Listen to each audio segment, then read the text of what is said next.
Обзор уже шестого сезона карьеры за молодежку РБ Лейпцига. Помаленьку я все так же продолжаю раскачивать перспективных футболистов из РБ Лейпцига в своем клубе, то есть Red Bull Зальцбурге. Наблюдаем за результатами РБ Лейпцига, и пока что прогресса особо, если честно, не видно. Ну а что нас ждет в этом сезоне, вы сейчас увидите. Также, если вам интересно расписание видео или другие новости моего канала, в описании есть ссылочка на группы в Телеграме и Инстаграме. Начну опять же с молодых талантов, и вот здесь произошел не самый приятный момент. Всего лишь 3 футболиста из максимума 5, которых я могу арендовать. Причем все они очень посредственные, только один есть 16-летний футболист, который стоит 2 миллиона, и потенциал какой-никакой неплохой у него есть. Хотя это все равно даже как будто бы не под уровень ротации РБ Лейпцига. Про остальных футболистов я вообще молчу. Почему так вообще произошло? Я хотел схитрить, и в прошлом сезоне, помимо 5 футболистов, которых я арендовал, я еще решил сверху арендовать еще 5 футболистов, вывести их на пик и, соответственно, прервать аренду и вернуть обратно в РБ Лейпциг. Все эти 5 игроков были посредственными, то есть все они стоили меньше 1 миллиона, потенциала под даже ротацию у них как бы не было, но я думал, что таким образом средний рейтинг команды РБ Лейпциг чуть вырастет, и может быть это как-то поможет в развитии, соответственно, команды. Спойлер, это никак не помогло, но из-за этого игра нам не сгенерировала на следующий сезон достаточное количество игроков, чтобы хотя бы их было 5. Поэтому вот такая вот ситуация случилась. Больше я такого делать не буду, да, и, как я понял, в этом нет никакого смысла. Даже экономически едва ли эта история как-то им поможет. Ну, окей, там перспективные футболисты, у них стоимость сильно выросла, но едва ли они все равно много там заработают. Да и на тех талантов, на которых они уже зарабатывали деньги, они что-то как-то сильно не выросли в плане состава. Поэтому подобная экономическая стабильность, я не знаю, что-то ли дает в плане результата в команде, да и финансы. Почему-то вот этот показатель не растет за команду. Но давайте вернемся к нашим 3 футболистам. Вот такой вот у них пиковый рейтинг, ничего здесь стоящего. Все они, кстати, не немцы по национальности, что любопытно. Ну а сейчас давайте посмотрим, как этот сезон сложился у РБ Лейпцига. Началось все с нулевой ничьи против Боруссии Мюнхен-Гладбах. Потом с большим трудом победили Штутгарт 2-1 и вынесли Юнион Берлин 4-1. И очередной провал в Кубке Германии. Вылетают в первом же раунде от Фортуны Дюссельдорф, сыграли на ничью 1-1 и вылетели по серии пенальти. Вот как так? Ну, зато в Бундеслиге дальше победили Шальке 04 со счетом 2-0, победили с минимальным счетом ФК Аугсбург, ну а в первом туре общего этапа Лиги Чемпионов одолели Митюлен со счетом 4-0. Но дальше в Бундеслиге ждало поражение от Вердера с минимальным счетом, после которого удалось победить Фрайбург 2-0. В Лиге Чемпионов против Манчестера Сити удалось скатать на нулевую ничью, но, к сожалению, проиграли Байеру с минимальным счетом. И с таким же минимальным счетом проиграли Наполи в Лиге Чемпионов. А вот Боруссии Дортмунду удалось выиграть с уверенным счетом 4-1. Но от Баварии уступили 3-1.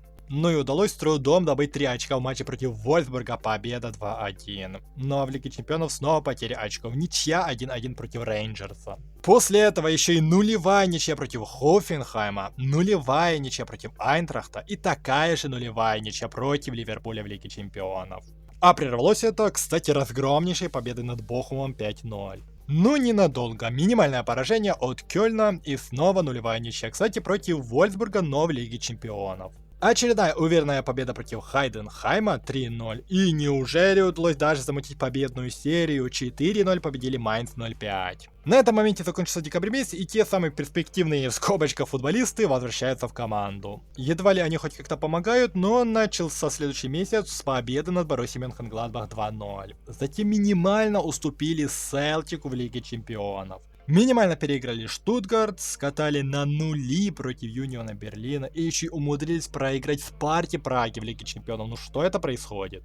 Это просто тотальнейший провал. РБ Лейпциг закончил общий этап Лиги Чемпионов на 27-й строчке. То есть они остаются без плей-оффа. Удивительно, что, кстати, Бавария тоже на 25-й строчке. Это просто какой-то шок. 2 очков, кстати, не хватило до зоны плей-оффа. В Бундеслиге в то же время побеждает Шальке 04 со счетом 3-0. Затем минимально уступают Аугсбургу, катают на ничью 1-1 против Вердера и с таким же счетом против Фрайбурга. Ну, хотя бы удалось переиграть с минимальным счетом Ливеркузенский Байер. Но с таким же минимальным счетом в следующем матче уступили Дортмундской Боруссии.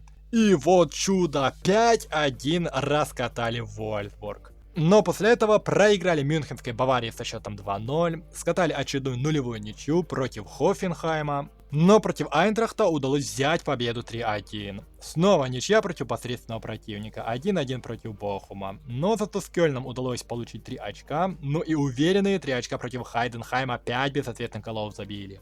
Но в последнем матче сезона победили Майнц 0-5 со счетом 3-1. По таким результатам Бундеслиги, думаю, было очевидно, что сезон РБ Лейпциг провел не самый яркий. Всего лишь 4-я строчка, но она позволяет им участвовать в Лиге Чемпионов в следующем сезоне. Главное, чтобы не было такого провала, как в этом сезоне. 65 очков не сильно далеко оторвались от Хофенхайма, что удивительно, Дортмундская Боруссия, поздравляем их, выиграли чемпионство. Байер, Ливеркузен 2-й, а Бавария и вовсе 3-я. Что интересно, РБ Лейпциг по забитым голам 4-й в лиге, а вот по пропущенным это лучшая оборона. Но, видимо, из-за того, что много было нулевых ничьих, они не добрали очки, поэтому так низко, несмотря на качественную оборону. Что касается гонки бомбардиров, то тут Опенда есть на второй строчке, который отличился 24 раза. Но по ассистам Ян Диаманде есть на 4-й строчке, у него 11 ассистов, не так-то много, на самом деле не хватило до первой строчки. В итоге за этот сезон состав РБ Лейпцига с вот такого в начале изменился на вот такой в конце этого сезона. Что самое удивительное, средний рейтинг команды упал на единичку, то есть теперь 84. То есть даже та хитрость, которую я проделал в прошлом выпуске, когда больше арендовал футболистов, чем нужно было, вообще никак не помогло среднему рейтингу команды. Средний рейтинг стартового состава, кстати, упал больше, чем на единицу, это на самом деле очень много. А вот по плюсам-минусам наблюдается минус 15 в стартовом составе по рейтинге игроков. Это вроде как катастрофа, но на самом деле я могу здесь объяснить. В команду в стартовый состав вернулся тот самый футболист из молодежной академии, который был у нас. Рейтинг 75, помаленьку он подтягивается. Я не понимаю, что случилось, почему у них в прошлом сезоне был Андрей Лунин с рейтингом 85, а теперь вернулся этот парень. Но как раз таки из-за этой вратарской позиции здесь и минус 10 по рейтингу из тех минус 15, которые я вам только что говорил. Поэтому то, что минус 15, это не является сильно критичным. Да, кстати, что интересно, я быстро глазами прошелся по основному составу команды и заметил то, что наши игроки, которых я подтягиваю как молодежка, они есть в основном составе, но они не тянут на основу. Но они стабильно. Игроки ротации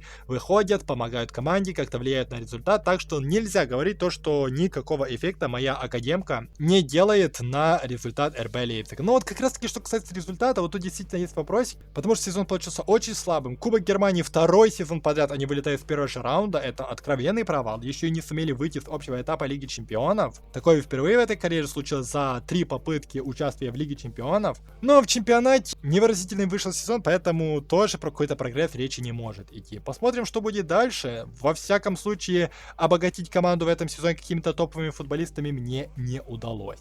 Но что касается моего сезона в Red Bull Зальцбурге, то тут меня ждал еще больший провал, чем у РБ Лейпцига. Во-первых, мы заняли вторую строчку в чемпионате, отстал буквально немножечко от Рапида, и это очень больно на самом деле ударяет по нашей команде, потому что Рапид, наш принципиальнейший противник, забирает 3-е чемпионство Австрии подряд. Мы такого в этой карьере не проделывали. У нас даже не было 2 чемпионств подряд, у нас суммарно 2 чемпионства собралось за эти 6 сезонов, а они 3 подряд делают. Это просто катастрофа. И при этом, что любопытно, мы не проиграли ни одного матча в чемпионате в этом сезоне. Кто-то может спросить, а как тогда так получилось? А на самом деле у нас просто очень много было ничьих. У нас чуть ли не половина матчей ничьи. Это реально очередной провал уже 3-й сезон подряд. Что же касается кубка, то в 1/8 стадии нам удалось пройти сильного противника, а вот в следующей стадии мы, к сожалению, вылетели, проиграв с минимальным счетом. Прошли только одну стадию, получается, закончили на второй стадии из 4 и опять же без трофея. Ну а в Еврокубках мы участвовали в Лиге Европы, довольно спокойненько сумели зайти в топ-24, тем самым мы начали путь с 1/16 стадии. Там прошли Копенгаген, обыграв их в обоих матчах, сначала 2-1, потом и вовсе 4-1, а вот дальше попали на Рому. И вроде как первый матч выиграли с минимальным счетом, надежды были, но ровно до ответной игры, где мы залили с позорнейшим счетом 4-0. Поэтому тут ничего выдающегося наша команда также не показала. Крайне сомнительные получились сезоны, что за РБ Лейпциг, что за Red Bull Зальцбург. Из плюсов я, наверное, только отмечу то, что футболист из молодежки обратно вернулся в команду, поэтому один игрок, прошедший через нашу академку в стартовом составе РБ Лейпцига, есть. Ну а получится ли у РБ Лейпцига выдать свой прайм пока что в этой карьере в следующем сезоне? Это мы узнаем в следующем выпуске. Так же, как и то, удастся ли нам прервать чемпионский парад Рапида. Ждите следующего выпуска, и надеюсь, это видео вам понравилось, и вы поставите поставили лайк. Также подписывайтесь на мой канал, если вы впервые и хотите продолжать следить за моим контентом. Нажимайте на колокольчик для уведомлений. И желаю вам успеха и надеюсь увидимся в следующем выпуске.